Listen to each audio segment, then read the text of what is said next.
Thank you very much. I have no presentation.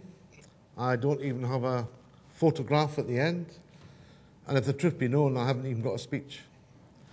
I left my house this morning where my wife had said to me, "You're putting a shirt and tie on, John, you must be going to an important meeting." And I said, "Yeah, very important." She said, "Are you speaking?" And I said, "Yeah." "Have you done any work on that speech?" And I said, "No, I'll think about it on the way to the AEC. She said, "Some days, John, I'm worried that you will forget to say anything and you won't know what you're talking about." Well, thankfully, today is not the day. I had about 3 or 4 different headings that I wanted to put forward, and I read the letter from the Commission, and the heading somewhat changed. You know, if you looked at his first proposals, my wife's a teacher, and she brings home work at night, and she makes little comments at the children's work. And my first comment would have been, "Father, forgive them, for they know not what they do." Because the original regulations that they put forward were an absolute disgrace to come from people who claim to care about the environment and offshore. This letter, if I was being kind, I would put the comment, "Needs further work, room for improvement." In fact, that is being kind, because his letter is absolutely disgraceful. To say that John Taylor would stand on a stage with Malcolm Webb, a Conservative minister, when our arguments were wrong, he just doesn't understand John Taylor or the unions that I represent. A list of things that I sit on was read out. And like a lot of things, they are just words. This is just words. The regulation is just words. But those words make a difference on whether or not people will go home safely. When I started Step Change, I made a commitment that my role was not to sit there. My role was to do everything in my power to improve people's safety offshore. And you have turned up today, so I assume that you have done, your commitment is to do everything in your power when you leave here to ensure that offshore safety is the best it can be. Can we improve? Yes, all safety can improve. Have we improved? Well, look at the Helicopter Task Force. Look at how it came together and made recommendations that have generally improved safety offshore. Look at OSPRAG. Tell me another industry, or even this industry in another country, who could have came together so quickly with the expertise that were brought forward and made a difference. We did that. My union has been involved in offshore safety since the 70s. The Burgoyne report we criticised. And we have worked with the Commission and other areas to improve safety. But how dare this man tell me that there is a fundamental inclusion of workforce involvement in these regulations when we are denied our voice at the Commission to put our points forward? Who are discussing this? Is the employers there to put their point forward? No. Are we there to put our point forward? No. That is why this garbage, and it must be classed as garbage because it is fundamentally wrong, should be opposed, has to be opposed, and has to be fought. He talks about Macondo. I tell you, we all learn lessons there, but I tell you the greatest lesson. When we get it wrong, people die. And if he thinks that we will stand silent and be complicit with this, then he is wrong. Because if we say nothing, if we do nothing, if we do not fight, then bad legislation will come in Europe, and bad legislation means some people sometimes don't go home. And we have to oppose that, and we will continue to do that. I remember a couple of years ago, on a Saturday night, my wife and I got a movie out, and it was called Hotel Rwanda. And we were watching that movie, and there's a bit in the movie where the hotel manager is saying to the colonel from the UN, "When the world sees what's happening, the world will stand up and help us." And he said, "Nah, this is some forgotten area. You're black.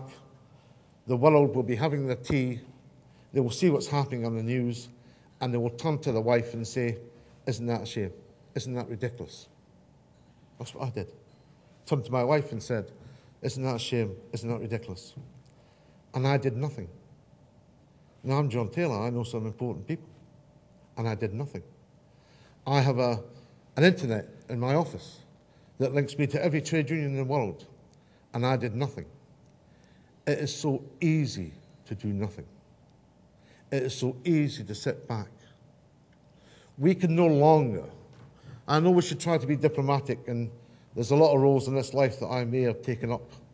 The diplomatic service is not one of them. We don't have the opportunity to be diplomatic. We have to be forceful. Yes, the message should be, we will work together. We will work with you. Bring us into the discussions. Let us participate. Let us bring our expertise and our knowledge to you. Let us improve safety. That's what we are committed to. Do not shut us out. But if you do that, then we will work and we will shout and we will spread the word that what you do puts people's lives at risk, and we will not support that one iota. We cannot. We ask our members and your employees to go ashore, to work safely, to raise safety issues. That's a commitment. We, on their behalf, must do the same for them. We must double our efforts, not shorten them. We must double our efforts. If we have made improvements, it's because we have argued against the rubbish that they are proposing. We must continue to make improvements. I really am not bothered about regulations or directives. I have one question that I asked Malcolm when we first met. Does this improve safety?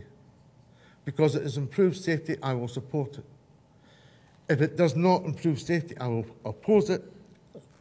Sorry, should have brought us a glass of water. Could I get a mouthful of water, please? That glass is...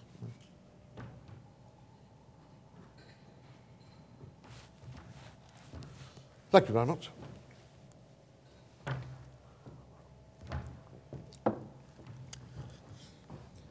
When the answer was for us that it did not improve safety, we have opposed it. We have opposed it with our Norwegian colleagues, with our Danes and Dutch colleagues. I fly to Brussels on Sunday, where I meet 22 European trade unions, not all involved in the offshore industry, but with their voice we want to bring to the table. When I leave here, I will be reporting back to some of our MEPs and asking them what we're doing. I have one question for you.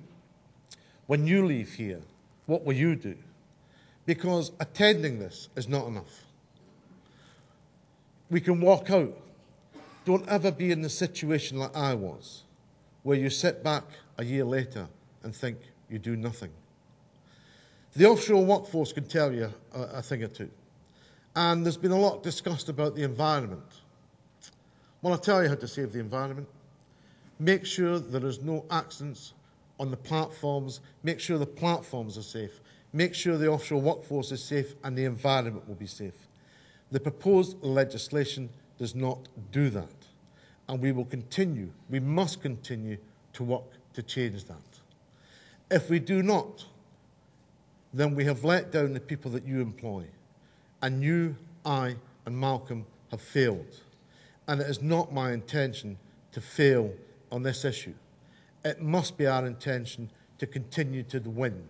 It must be our intention to persuade, if possible, the Commission to listen to our voice, to work with us to improve safety, and not just for the safety of the UK workforce.